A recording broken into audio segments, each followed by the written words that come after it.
मैं 100% आइसोलेशन में भी नहीं हूँ, लेकिन आम इंसान को जो लोगों के साथ में बहुत मिलना-जुलना होता है, वो न मिलने की सुविधा मेरे पास उपलब्ध है।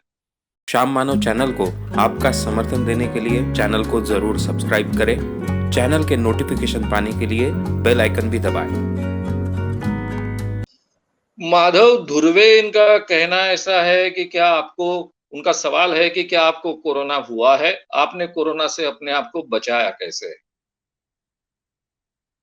अब देखिए, मैं तो अपने घर में अकेला रहता हूँ, मैंने आपसे कहा है, मुंबई में अकेले रहता हूँ।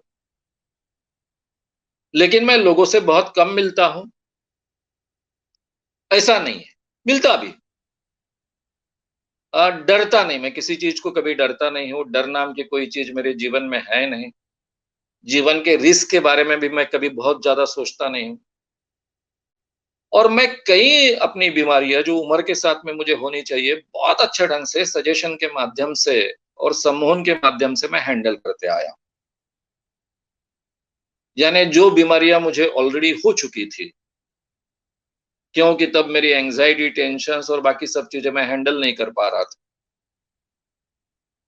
क्योंकि तब नियमित रूप से मैं सम्मोहन का और ये मेंटल हेल्थ अच्छी रखने का प्रयास नहीं कर रहा था। अंधविश्वास के काम में पूरी तरह से मशरूफ़ था, रोज़ झगड़े होते थे, बहुत टेंशन और एंग्ज़ायटी का काम था। उन दिनों में मुझे काफ़ी बीमारियाँ लग गई। उनमें से एक भी बीमारी के लिए मुझे दवाइयाँ नहीं लेनी पड़ती, इस ढंग से मैं अपने आप को हैंडल करता हूँ। तो इसलिए मेरी जो भी इम्यून सिस्टम जिस ढंग से काम करती है, वो ध्यान में रखे तो मुझे इन्फेक्शन होने की गुंजाइश कम है। लेकिन मैं मूर्खतापूर्ण व्यवहार भी नहीं करता हूँ। अपने आप को गलत तरीके से एक्सपोज़ कर दूँ ये भी नहीं, क्योंकि मैं साइंस भी जानता हूँ कि किसी को भी इन्फेक्शन हो सकता है। तो इसलिए जो केयर लेनी आवश्यक है, उतनी केयर मैं डेफ़िनेटली लेता हूँ। मुझे सबसे ज़्यादा अच्छी सुविधा ये प्राप्त है कि मैं अकेले घर में रहता हूँ। उसके साथ में कुछ ज़िम्मेदारियाँ आती है, हर काम आपको अपने आप करना पड़ता है, वगैरह-वगैरह सब चीज़ें होती है। मुंबई के स्टूडियो से मैं बोलता हूँ, घर के ही स्टूडियो से। और मुझे दूसरी सुविधा प्राप्त है कि मुझे बहुत बाहर सामान से लेकर हर चीज़ के लिए जाना नहीं पड़ता है, क्योंकि फिर 2 सिक्योरिटी को साथ में लेकर जाओ, तो उनकी भी रिस्क बढ़ाओ। अभी तो ठीक है, उनके उनमें से कुछ लोगों का डबल डोज़ हो चुका है, एक आध दूसरे का रह गया है। लेकिन तब पहले उनकी भी रिस्क बढ़ाना था, मेरी भी रिस्क बढ़ाना था। तो इसलिए उनमें से कोई तो भी एक जाकर मेरा सामान लाकर देता है, तो रिस्क फैक्टर भी कम होता है। तो ये जो सुविधा मुझे प्राप्त है, इसलिए मैं अपने आप को ज़्यादा एक्सपोज़ नहीं किया।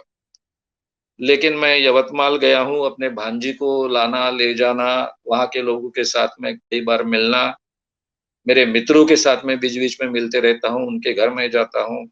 हम मीटिंग्स के लिए एक-दूसरे के साथ में मिलते हैं।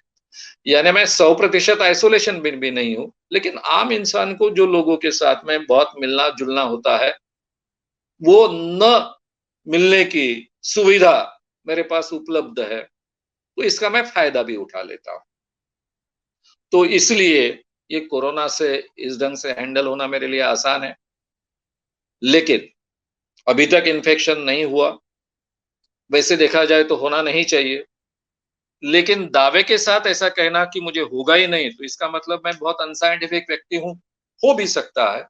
लेकिन होने के बाद भी मैं ईज़िली उसको हैंडल कर पाऊँगा, ऐसा मुझे अब लगता है, इतने सालों के अनुभव के आधार पर। श्याम मानव चैनल को आपका समर्थन देने के लिए चैनल को जरूर सब्सक्राइब करें। चैनल के नोटिफिकेशन पाने के लिए बेल आइकन भी दबाएं।